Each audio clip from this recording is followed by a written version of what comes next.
자, 오늘 성경 본문 말씀은 마태복음 12장 10절에서 13장 17절까지입니다. 조금 긴데 우리 교독하고 마지막 17절만 합독하도록 하겠습니다. 누구든지 하늘에 계신 내 아버지의 뜻대로 하는 자가 내 형제요 자매요 어머니라 하시더라. 큰 무리가 그에게로 모여 늙거늘 예수께서 배에 올라 앉으시고 온 무리는 해변에 서 있더니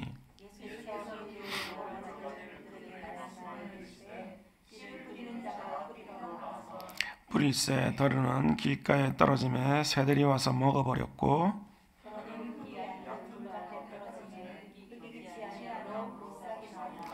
해가 돋은 후에 타서 뿌리가 없어므로 말랐고 더러는 좋은 땅에 떨어짐에 어떤 것은 100배, 어떤 것은 60배, 어떤 것은 30배 결실을 하였느니라. 제자들이 예수께 나와 이르되 어찌하여 그들에게 비유로 말씀하시니까?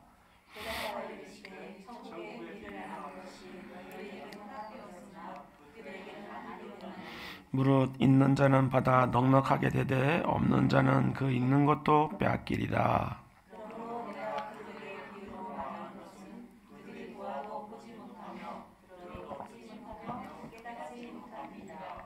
이사야의 예언이 그들에게 이루어졌으니 일렀으되 너희가 듣기는 들어도 깨닫지 못할 것이요 보기는 보아도 알지 못하리라.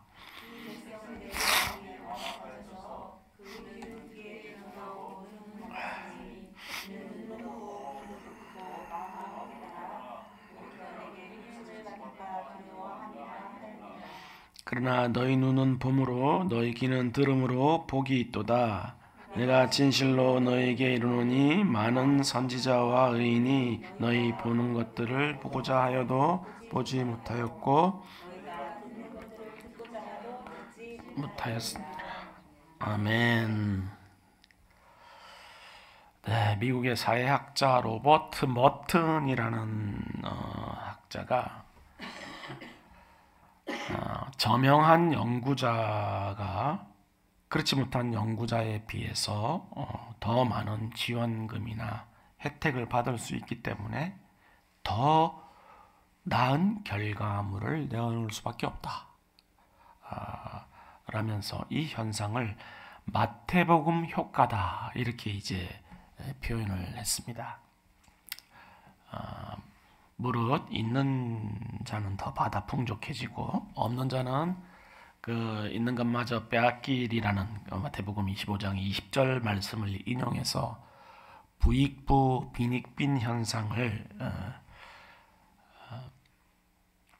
설명하는 말로 이제 사용을 한 것인데요.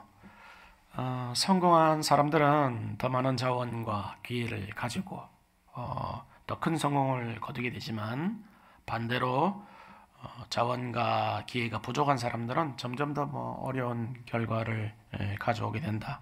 이런 것을 빗대어서 표현한 것인데요. 그러나 예수님이 이 말씀을 하신 것은 물질적인 그런 것을 염두에 두고 하신 것이 아니죠. 믿음을 두고 하신 말씀인데, 그러니까 믿음이 있어서 하나님의 말씀을 사모하는 사람은 그만큼 믿음이 더 커지게 될 것이지만 믿음을 사모하지 않고 구하지 않는 사람은 남아있는 믿음마저 이제 사라지게 된다. 이제 이런 의미로 말씀을 하신 것입니다. 특별히 이제 오늘 본문에서 예수님은 씨 뿌리는 비유를 통해서 하나님 나라에 대해 이제 말씀을 이제 하시는데요. 이 천국의 비밀을 알도록 허락된 자들은 받아서 더욱 넉넉하게 되지만 허락되지 않는 자들은 있는 것도 빼앗기게 될 것이다. 오늘 본문에서 이제 이렇게 말씀을 하십니다. 그러니까 이제 우리가 여기서 먼저 알 수 있는 것은 천국의 비밀을 아는 것은 누군가에는 허락이 되어 있는데 누군가에는 허락이 되어 있지 않다는 것입니다. 그렇기 때문에 예수님의 제자들은 하나님의 나라에 대해서 깨닫게 되지만 유대 지도자들은 어떻게 됩니까? 보지도 듣지도 깨닫지도 이제 못한다는 것인데요. 그런데 그 이유가 그들의 마음이 완악해져서 눈을 그들이 감는다는 겁니다. 그리고 듣는 것에 둔해져서 그들이 듣지 않는다는 거죠. 예수님이 지금 이 말씀을 하신 것은 제자들이 이제 한 질문 때문에 그 대답을 하시면서 이 말씀을 하시게 된 건데요. 그러니까 그러니까 제자들이 이렇게 물었습니다. 예수님 왜 천국에 대한 말씀을 비유로 하십니까? 그러니까 예수님이 지금 이 대답을 하신 거예요. 이사야서를 인용하시면서 이제 이렇게 설명을 쭉 하시는데요. 예수님이 이제 인용하신 이사야서를 보면 이렇습니다. 여러분 잠깐 보겠습니다. 8절에 보면 이사야가 이제 소명을 받는 장면인데요. 하나님께서 이제 부르십니다. 내가 누구를 보내며 누가 우리를 위하여 갈고, 이렇게 이제 하나님이 말씀하시니까 이사야가 대답을 하지요. 내가 여기 있습니다. 나를 보내주십시오. 이렇게 대답을 하죠. 그러니까 하나님께서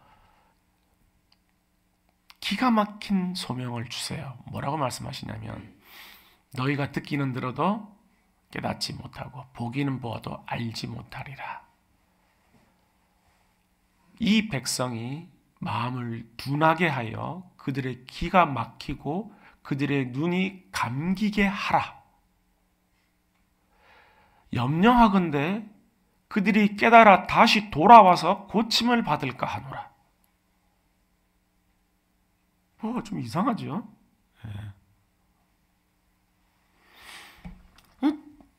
이사야가 소명을 받았는데 이해가 안 되는 겁니다, 지금. 그러니까 지금 하나님이 무슨 말씀을 하신 거냐면, 이사야야, 네가 가서 아무리 외쳐봐야 못 알아들어. 그들은 들어도 못 알아들을 거고 봐도 못 볼 거야. 그러니까 오히려 그들이 알아듣고 회개하지 못하도록 아예 그들의 눈을 감기고 귀를 막고 와라. 요즘 이렇게 소명을 주신 거예요, 하나님이. 그러니까 실패를 소명을 주신 거죠. 네. 여러분, 제가 하나님께 이제 하나님 말씀인 복음을 선포하도록 부름을 받았는데, 복음을 선포하되 여러분들이 절대 못 알아듣도록 하기 위해 부름을 받았다고 생각하면은 이 좀 이해가 가십니까, 이게? 그러니까 복음을 절대 못 알아들을 말로, 이상한 말로 막 한다든가 아니면 뭐 엉뚱한 얘기를 한다든가.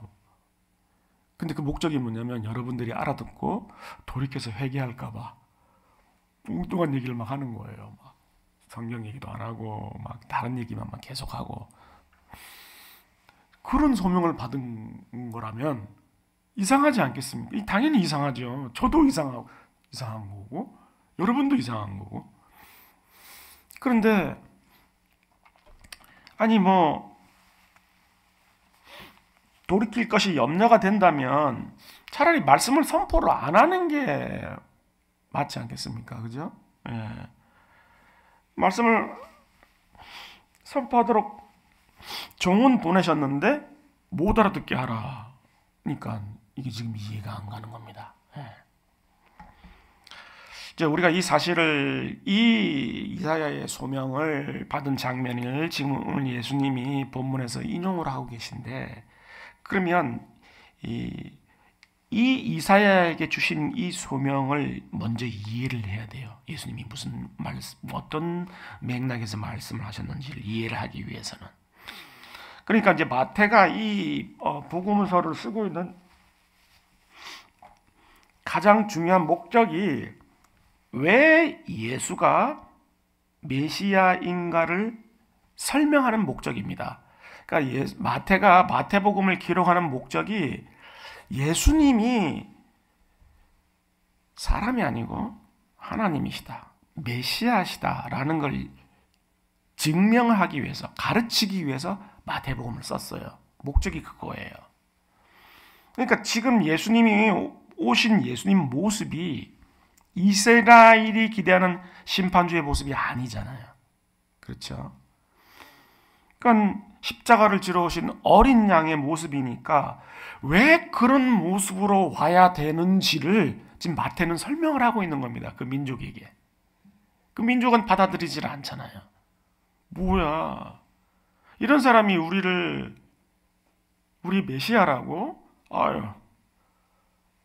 그러니까 이제 그거를 설명을 하고 있는 겁니다. 지금 마태가. 그러니까 당시 이스라엘의 생각은 자신들은 하나님에게 택함을 받은 선민이지 않습니까?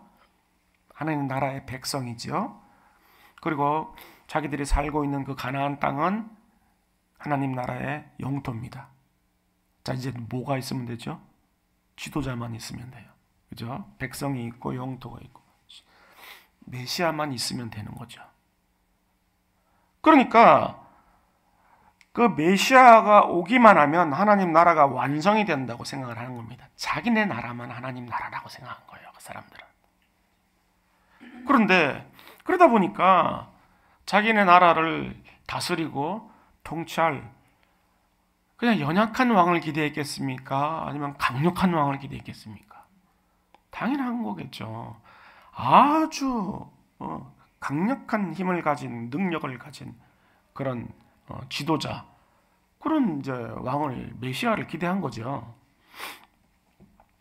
그래서 이제 딱 그런 메시아가 와가지고 자기들을 괴롭히는 그런 옆에 나라들, 이방 나라들 딱 한 대씩 때려주면서 그런 보상을 해주기를 원했던 겁니다.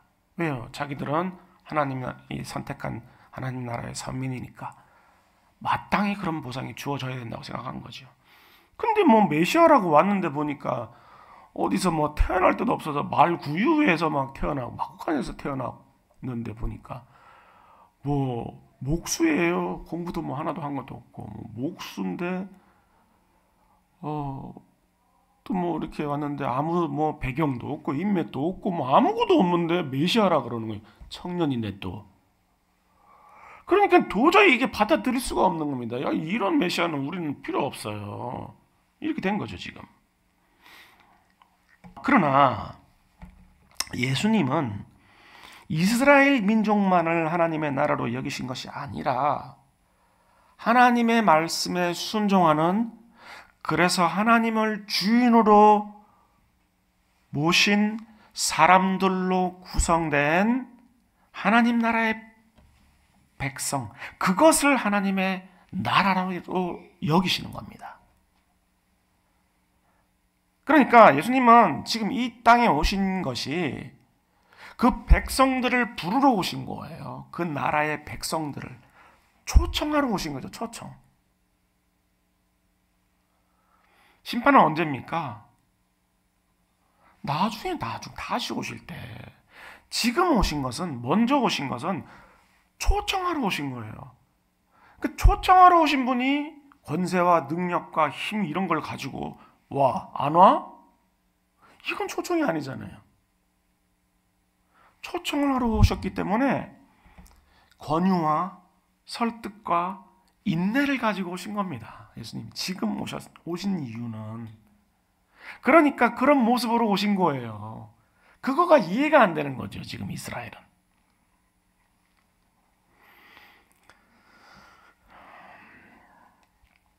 그런데 그러니까 이제 이스라엘은 이런 메시아의 초청을 이제 이해하지 못하고 이제 거부를 한 것인데요. 이제 이러한 이스라엘에 대해서 하나님께서 그들이 회개할까 두려우니 그들의 귀를 막고 눈을 감기게 하라, 이렇게 말씀하신 겁니다. 근데 사실 이스라엘의 입장에서는 받아들이기가 어렵지 않았겠습니까? 이해가 안 되는 거죠. 그런 메시아의 모습이. 그런데 어쨌든 예수님은 초청하러 오신 거 아니겠어요? 그러면 이들을 설득을 해야 되는데 어떻게 말씀하시는 겁니까? 귀를 막아라. 못 알아듣게 하라. 회개하면 안 되니까 지금 그렇게 얘기하시는 겁니다. 이게 어떻게 된 겁니까? 초청을 하러 오셨는데 왜 돌이켜 회개하지 못하게 하라고 왜 이렇게 말씀하시는 거죠? 딱 이 한마디만 이해가 갑니다. 자식이 아니라 왼수다. 우리 자식 키우다가 속썩이면 뭐라고 합니까? 야, 정말 자식이 아니라 왼수다, 왼수. 왼수 덩어리다. 진짜 원수 삼아가지고 평생 안 볼 작정으로 지금 그렇게 얘기한 겁니까? 아니잖아요. 자식이 아니라 왼수다. 지금 이 말씀하시는 거예요. 하나님이 정말 지금 딱. 그러니까 뭐 늘 반창투정하는 자식이 있다면은 야 저놈 새끼 저거 아무것도 주지 마. 저 굶겨. 굶겨 죽이려고 작정한 겁니까 부모가? 아니죠. 예. 지금 그 자식이 잘못되는 것 때문에 너무 마음이 아프고 속상한다. 지금 그 표현인 거지 않습니까? 지금 하나님 그 말씀하고 계신 거예요. 지금 저놈 자식들 귀 다 막아라. 못 알아듣게 해라. 저놈 자식들 저거. 그 심정이 이해가십니까? 그 하나님 마음이.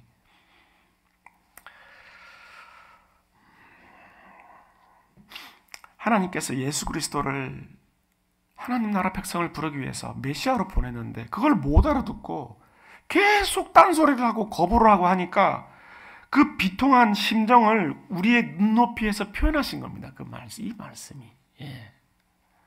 그럼에도 그들은 끝까지 그 완악하면서 이제 돌이키지를 이제 않는 것인데요. 그런 그들임에도 하나님께서는 끝까지 포기하지 않으시겠다고 이사야서 아까 방금 우리가 읽었던 그 다음 구절에 이제 이렇게 말씀을 하십니다. 내가 이르되 주여 어느 때까지나이니까.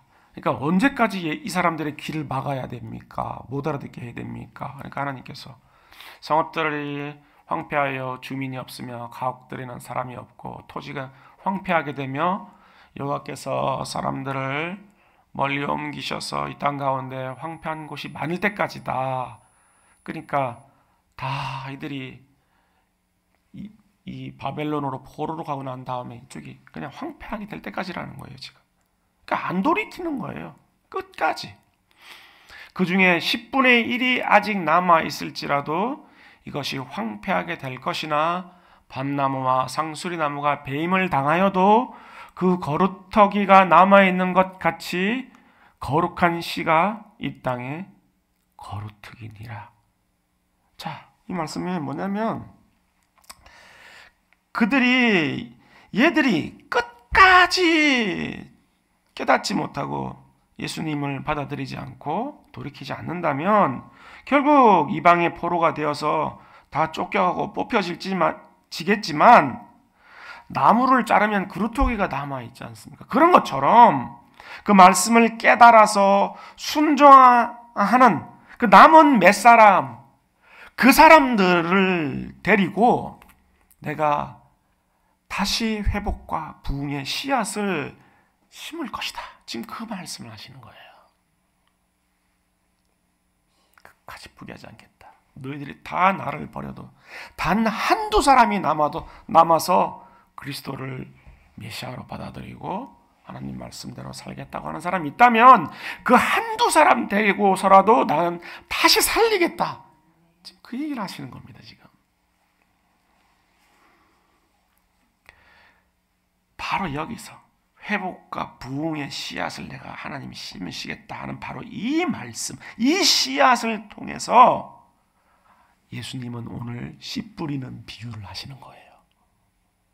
씨 뿌리는 비유의 맥락이 바로 여기서 나온 겁니다. 그러니까 오늘 본문에서 씨를 뿌리는 비유는 그 뿌리는 씨에 초점이 있는 게 아니라 밭이죠. 어디에 뿌려져 있는 거에 초점이 이제 있는 것인데요.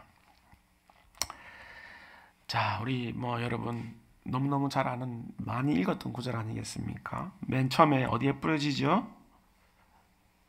길가에 뿌려지죠. 길가에 뿌려진 씨는 어떻게 됩니까?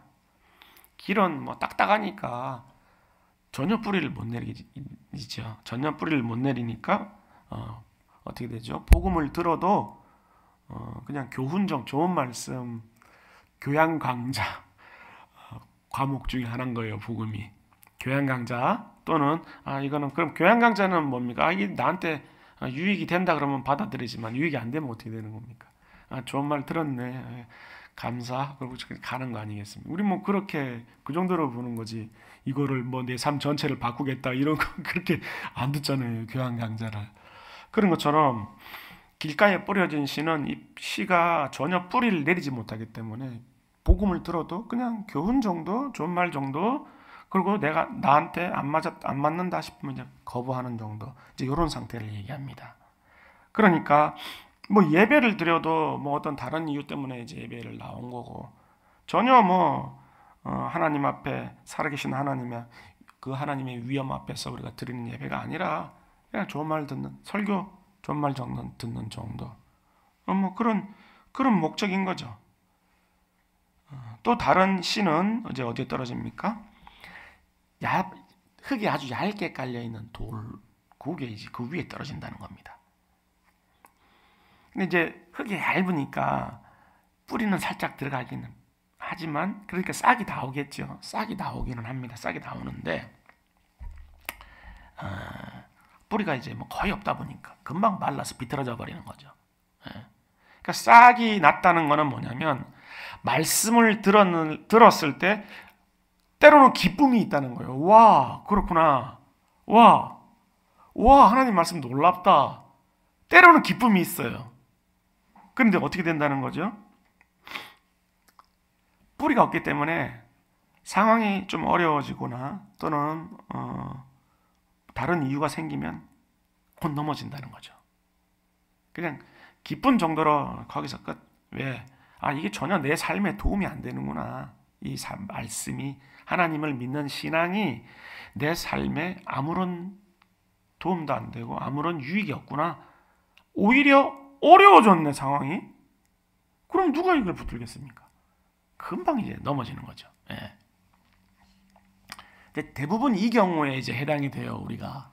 그러니까 사실 우리가 뭐 예수를 믿으면 뭐 하나님의 뜻이 무엇이고 하나님 나라에 대해서 우리가 누구며 우리가 어떤 처지에 있으며 어떤 운명이 있는지 이런 것들은 나중에 공부를 해서 배우는 건, 사실은 이걸 공부를 안 하면 평생을 다녀도 몰라요. 한 번 들어보지도 못하고 늘 우리 문제 구하다가 신앙이 끝나요. 여러분, 제가 몇 번 말씀드린 것 같은데 평생 교회에서 섬겼던 장로님이 그렇게 신실하게, 와, 정말 저런 장로님 같으면 정말 그랬던 분인데 돌아가시면서 뭐라고 하셨습니까? 가족들 다 모아놓고, 야, 예수 믿지 마라. 아무것도 없다. 그 보상이 없다는 거잖아요. 보상이 없었다는 거. 나 평생 이렇게 섬겼는데 보상이 없어. 예수 믿지 마. 가서 헛짓하지 마라. 그리고 돌아가셨다는 겁니다. 그러니까 이제 교회에 나와서 신앙생활을 하면서도 속으로 부글부글 끓고 계셨던 거예요. 자기가 원하는 거 안 준다고, 보상 안 된다고. 그러니까 평생을 참았는데 마지막에, 그죠? 넘어졌는데 이게 뭡니까? 그 돌밭 위에 흙이 얇은 데 심겨져 있었던 거예요. 그러니까 겉으로 봐서 몰라요. 그러니까 이게 상황이, 어려움이 오고 그런 뭐 어떤 경우가 생겼을 때도 신실하게 하나님 앞에 신앙이 있는지 없는지 그 상황이 겪어봐야 되는 거지, 평소에는 몰라요. 누가 신앙이 있고 없는지도. 그런 거죠. 그 또 다른 씨는 이제 가시떨기 위에 떨어진 것이라는 겁니다. 가시떨기 위가 떨어졌는데, 그러니까 가시떨기가 이렇게 위에 이렇게 있는 거죠. 그러니까 땅에 뿌리가 나서 이렇게 자라올라는데 자라올 수가 있겠습니까? 못 자라는 거죠. 가시떨기가 이렇게 있으니까 막힌 거예요. 가시떨기가 뭘 의미합니까? 염려, 걱정, 이런 거예요. 그러니까 뭡니까? 이거는, 가시떨기는 이미 세상이 우리 마음을 점령하고 있는 상태인 겁니다. 완전히.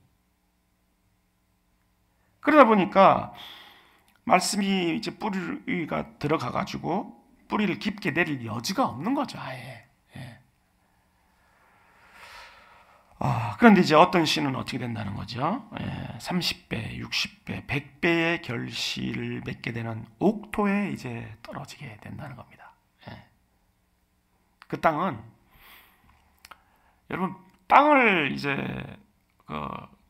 많은 소출을 내기 위해서 땅을 어떻게 합니까? 경작을 하죠. 그냥 딱딱한 땅에다 안 뿌리잖아요. 어떻게 다 헤쳐가지고 완전히 이 안에 걸 뒤집어가지고 새롭게 만들지 않습니까? 토양을. 그거예요. 그러니까 옥토는 완전히 밭을 새로 갈아엎어서 새로운 땅을 이제 의미를 하는데요. 그 뭡니까? 회심이에요. 회심. 예. 거듭남. 예. 그런데 이제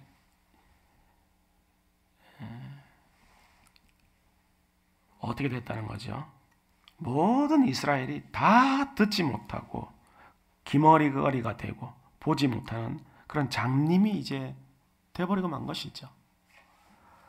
그러니까 모두가 길바닥이고 돌밭이고 이제 가시떨기 밭이라는 겁니다. 전부 다 모두가. 의인은 없나니 하나도 없어서 하나님을 찾는 사람도 없고 깨닫는 사람도 없어서 죄를 지을 수밖에 없다는 거죠. 예. 뭡니까? 옥토가 아무도 없는 거예요. 메시아라면 하나님이 택한 민족인 자신들에게 보상을 해주러 와야지 내가 거듭나서 하나님의 자녀가 되고 하나님 말씀에 순종하는 사람으로 살아야 된다라는 건 전혀 인식하지 못하는 겁니다. 지금. 근데 문제는 뭡니까? 이런 이스라엘의 신앙이 오늘날 우리가 가지고 있는 신앙과 조금도 다를 바가 없다는 겁니다. 똑같다는 거예요. 네. 우리가 하나님께 불순종한 죄로 인해서 예수님이 죽을 수밖에 없었고 그렇기 때문에 우리는 반드시 이 죄와 사망에서 건짐을 받아서 거듭나고 새롭게 태어나서 새로운 사람으로 살아가야 된다는 하나님을 주인을 모시고 완전한 새로운 가치관을 가지고 이 세상을 버리고 그 길을 가야 된다는 사실을 전혀 인식하지 못하는 겁니다. 그리고 뭐를 원하는 거죠? 보상을 원하는 거예요. 계속. 그러니까 예수를 믿는 게 그냥 믿어주는 게 된 거예요. 믿어주는 게. 예. 믿어주게 된 거예요. 예배도 드려주는 게 된 거예요. 드려주는 게. 예. 드려주는 게 되고 기도도 헌금도 성경 보는 것도 다 해주는 것이 해주는 거. 내가 해주잖아요. 하나님 세상에 종교가 얼마나 많습니까? 근데 내가 택해줬잖아요. 기독교를. 그렇게 된 거예요. 지금 우리 마음이. 주일날 다 놀러 가는데 전 놀러 안 가고 하나님 앞에 나왔잖아요. 아니 대단하다고 생각하지 않으십니까, 하나님? 이 정도 신앙이면은 아니 뭐라도 좀 있어야죠.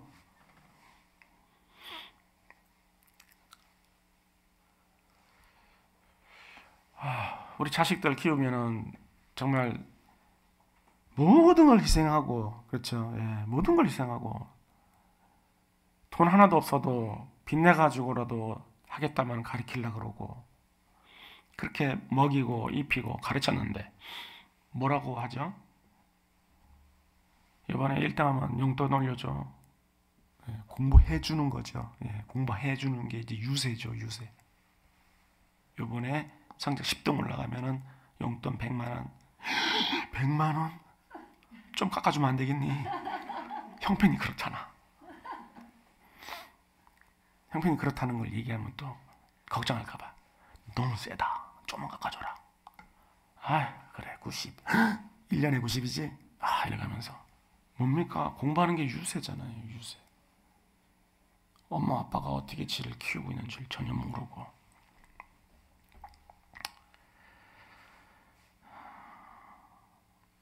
우리가 그러고 있는 거예요. 하나님 앞에 믿어주고 믿어주고. 그래서 우리가 신앙이 기쁨이 없어요. 감사가 없고 감격이 없어. 왜죠? 보상이 제대로 안 된다는 거예요. 내 이만큼 하는데, 내 이만큼 공부하는데 왜 용돈이 이거밖에 안 되냐는 거죠.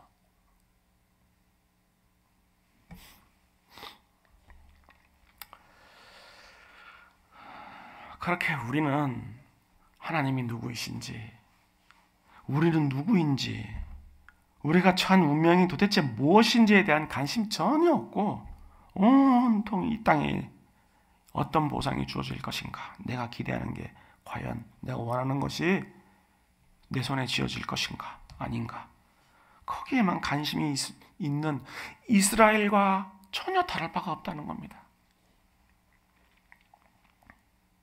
그렇기 때문에 우리도 못 알아듣고 귀가 닫히고 눈이 감기고 우리는 길바닥이고 돌바닥이고 가시떨기에 떨어진 씨라는 거예요. 그래서 소망이 없죠. 희망이 없어요.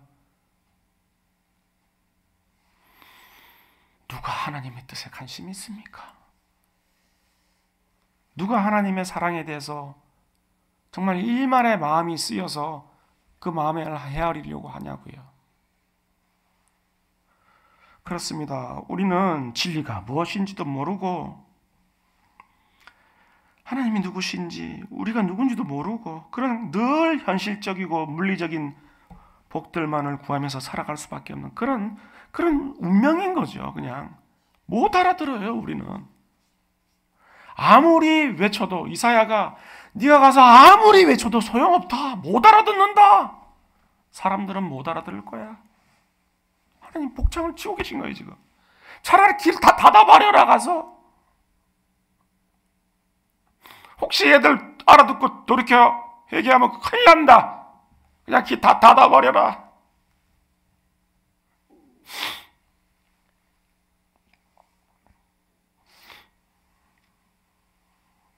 그런데 그렇게 아무것도 결실할 수 없는 척박한 땅인 우리와 30배, 60배, 100배 결실하게 될 수 있는 옥토 사이에 예수 그리스도의 십자가가 있는 겁니다. 아멘. 아멘. 어떤 설교로도 심지어 예수님이 직접 말씀을 선포하셔도 결코 알아들을 수가 없어서 아무런 소망도 희망도 없이 그냥 멸망으로 떨어질 수밖에 없는 우리를 그 죄와 사망에서 우리를 꺼내시기 위해서 예수 그리스도께서 이 땅에 오셔서 십자가에 못 박히셨고 그 방법이 유일한 방법이 우리를 살릴 수 있는 유일한 방법이었기 때문에 그리스도는 그렇게 십자가에서 죽으셨던 거예요. 우리는 안 되잖아요. 제가 얘기 안 해도 여러분 자신이 더 잘 알잖아요.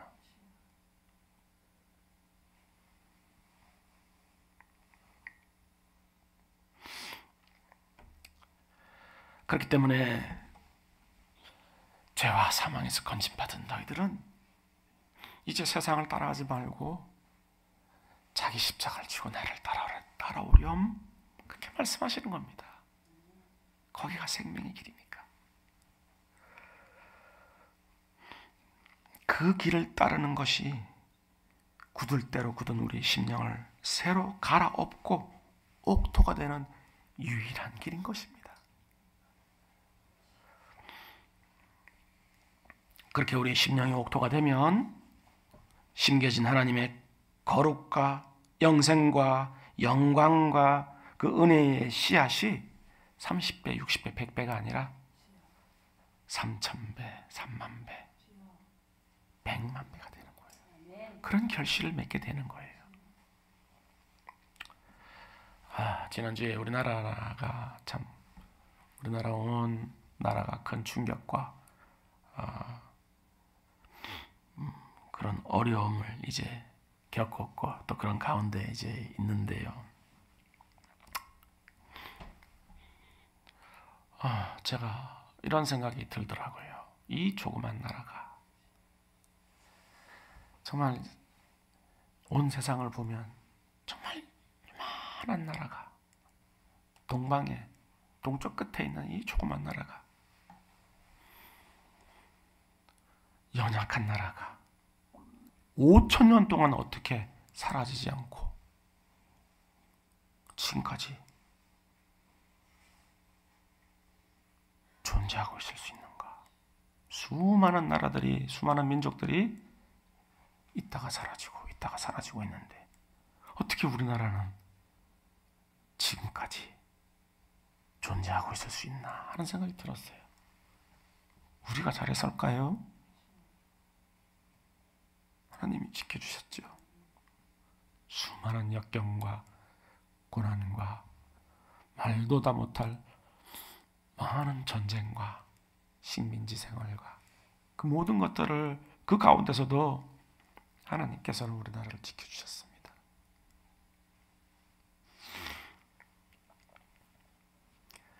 이번 어려운 가운데서도 하나님께서 이 나라를 지금까지 지켜주시고 붙들어 주신 것처럼 또한 지켜주시고 붙들어 주실 것입니다. 그렇기 때문에 그 은혜를 안다면 우리는 다시 우리 그리스도인들은 하나님 앞에 올곧게 서야 됩니다. 더 이상 공부 열심히 하면 용돈 올려달라는 것 같은 신앙이 이제 자라야 돼요. 이제.